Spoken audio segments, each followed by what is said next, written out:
The rain fell in sheets that morning. Cold, relentless, and unmerciful, it washed over the bustling Manchester streets, over gleaming cars and umbrellas rushing by. Yet in one quiet corner of a public park there, it painted a scene so heartbreaking that it would forever alter one man's life. Beneath the gnarled roots of a massive oak tree, an old woman sat alone, her frail frame trembling from the chill. Her faded floral dress clung to her skin, soaked through, and her beige cardigan sagged, heavy with rainwater. In her lap rested a white styrofoam container filled with rice and beans, the only warmth she possessed. With trembling hands, she lifted a spoonful to her lips, her tears mixing with the rain. Across the field, a man in a dark navy suit stood frozen. He had been walking briskly toward his car after a failed business meeting when he spotted her, that sight stopping him mid-step. Something about the old woman's fragility, the quiet pain etched on her face, pierced through the armor of his success. He raised a hand to his forehead, shielding his eyes from the rain, trying to make sense of what he was seeing. Why was someone so old, so broken, eating alone in such misery? The world, it seemed, had no mercy left. The man's name was James Sterling, a self-made millionaire who had built an empire from nothing.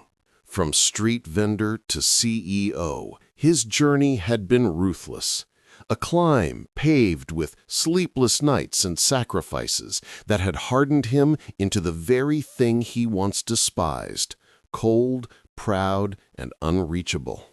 The world saw him as an inspiration, but beneath the expensive suit and commanding voice was a man haunted by a hollow space that no amount of money could fill.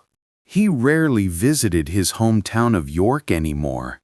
It carried memories he preferred buried, memories of poverty, hunger, and a woman whose face he'd long tried to forget. Before we dive into this story, if you believe in the transformative power of reflection, if you believe that regret can pave the way for redemption, then please take a moment to like this video, subscribe to Third Person View, and share it with someone who needs to remember that it's never too late to make things right.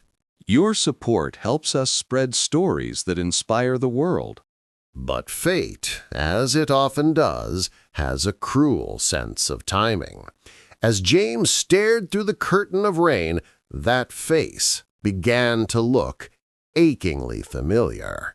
The way the old woman's trembling hand held the spoon, the way she bowed her head before eating, as if whispering a silent prayer of gratitude, even for the smallest meal, it all felt too personal, too close.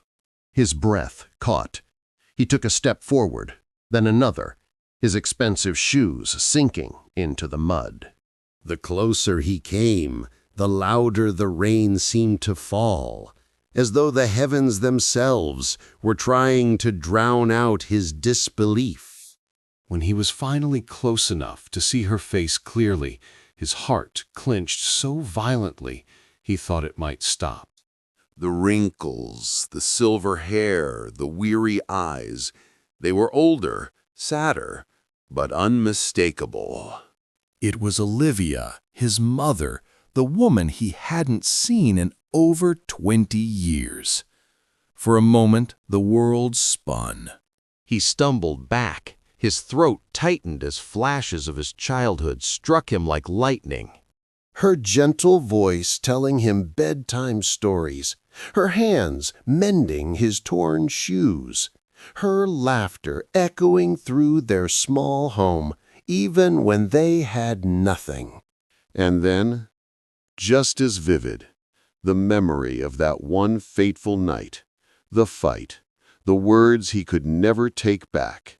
"You're the reason I'll never have a future," he had shouted before storming out at 17, determined to escape the poverty she'd tried so hard to shield him from. He had promised never to return, and he hadn't. Now here she was, not in a warm home surrounded by family, but in the rain, eating from a discarded takeout box. James's chest heaved as guilt and disbelief thought inside him.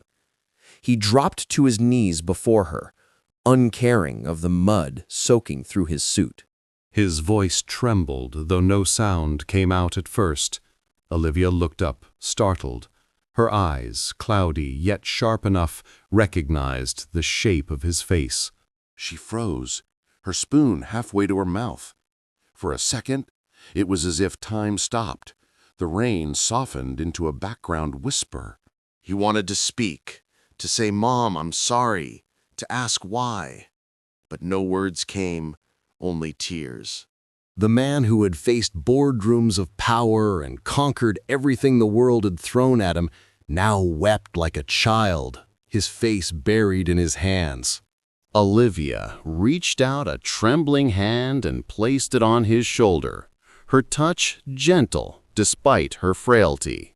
She didn't scold him, didn't ask why it took so long. She simply said softly, "You finally came home."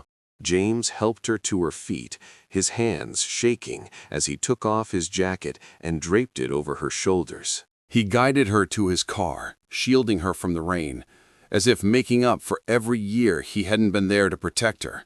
Inside, she shivered quietly, her hands clutching the food container like it was the last piece of dignity she owned.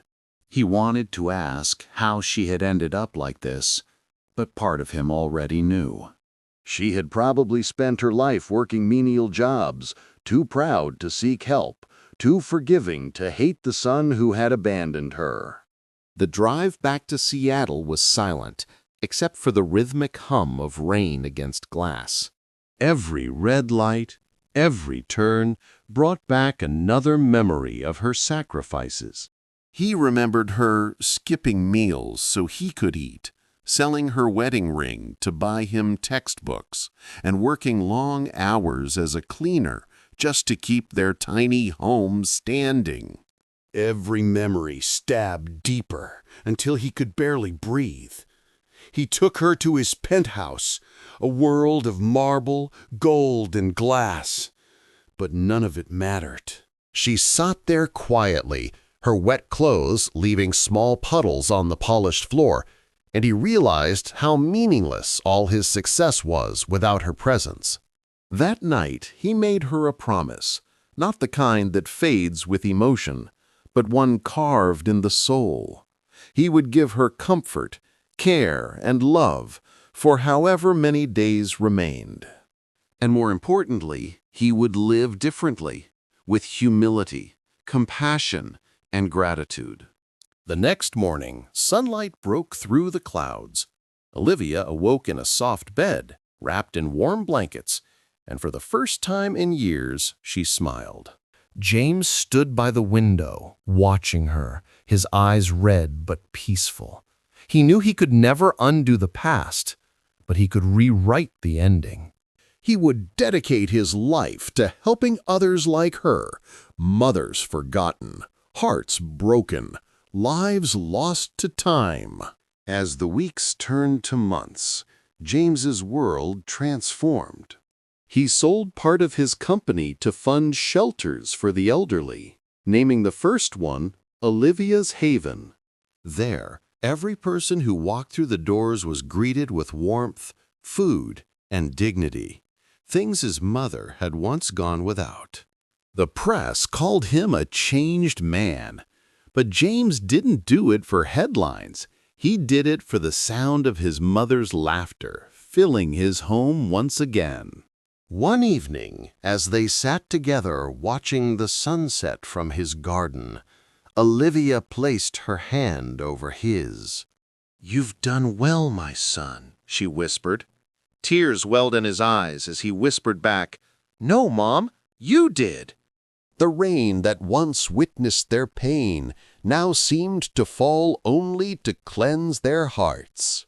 And so, beneath the same sky where he had once found her broken, James finally understood. Wealth could build empires, but only love could rebuild a soul.